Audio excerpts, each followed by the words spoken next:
I wanted a grilled chicken sandwich and a Coke for lunch, so you're damn sure I made one, and that's how this video was born.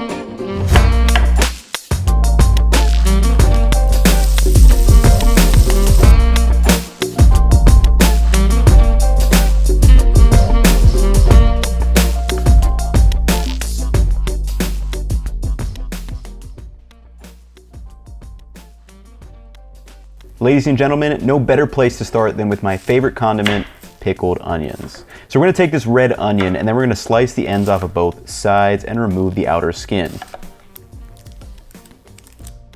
And then a very important tip for someone who has made a lot of pickled onions. We don't want to slice them crosswise. We want to slice them from stem to the root, and you get these really nice looking, sexy onion slices. Trust me, it makes a difference. When you get to the end of the onion, you can just flip it down and then continue those same cuts.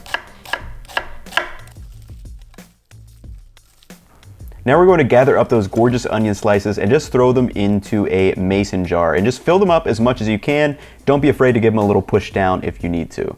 Now for a quick pickling liquid, I like to pour in some water and I just fill it up half the way of whatever jar I'm using. I don't actually measure it.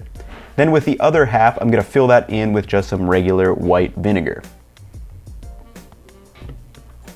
Then to top that off, we're just gonna come in with a nice 4-finger pinch of coarse kosher salt and the same amount of sugar. Now get a pan over medium heat and pour in those pickled onions.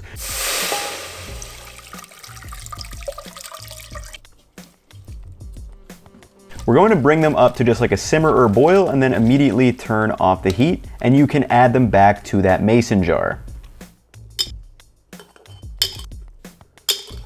And since we already measured everything, we can just pour in all of that liquid and we have a perfectly filled jar of pickled onions.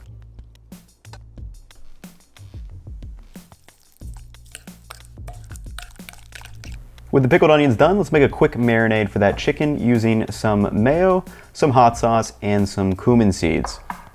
So I've covered this in my mayo steak video, but basically mayo is a great option to use as a marinade for meats because it's really good at getting a great sear and it's convenient to mix in any kind of spices that you want. So for me, I'm just adding hot sauce and those cumin seeds and coming in with a little bit of salt and pepper.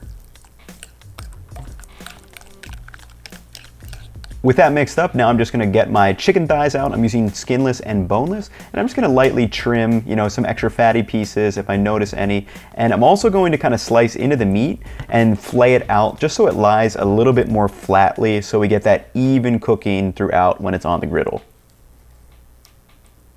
With the chicken prepared, just throw it into that mayo mixture and we're just gonna stir it up and then throw this in the fridge. I like to at least let it go for like 20 minutes, though you could cook this right away if you wanted to.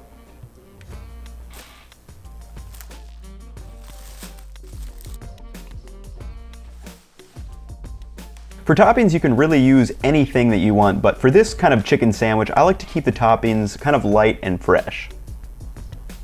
So we get some nice crunchy acidity with our pickled onions, then we get a little bit of freshness from that romaine lettuce, and then the sharp cheese pairs really well to cut through the sandwich so you make sure you notice it. And then of course we've got these beautifully soft, just brioche buns. And then for the tomatoes, all I want to do is just slice these up really thin to provide some extra juiciness to the sandwich.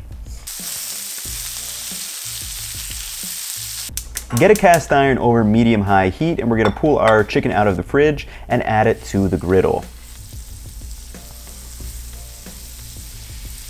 You're just gonna let that chicken sear and brown up for about 3 to 4 minutes aside. And the best thing about using chicken thighs is that they're a lot harder to overcook. They'll almost always be juicy. So just sit back, get some nice brown crust on those, and then we can go ahead and toast our buns.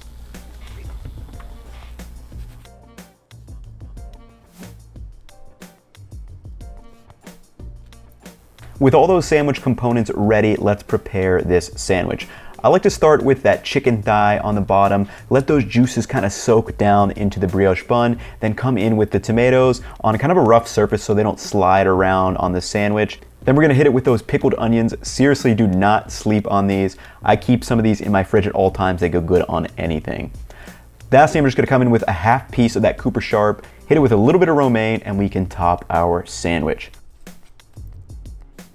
This is easily the best grilled chicken sandwich. Not that I make them all the time or anything, but everything was just perfectly balanced. You didn't need any extra sauce. I mean, just look at this cross section. So juicy, tender. Go make yourself a grilled chicken sandwich. So drop me a like and subscribe if you enjoyed the video, and I'm going to enjoy my lunch.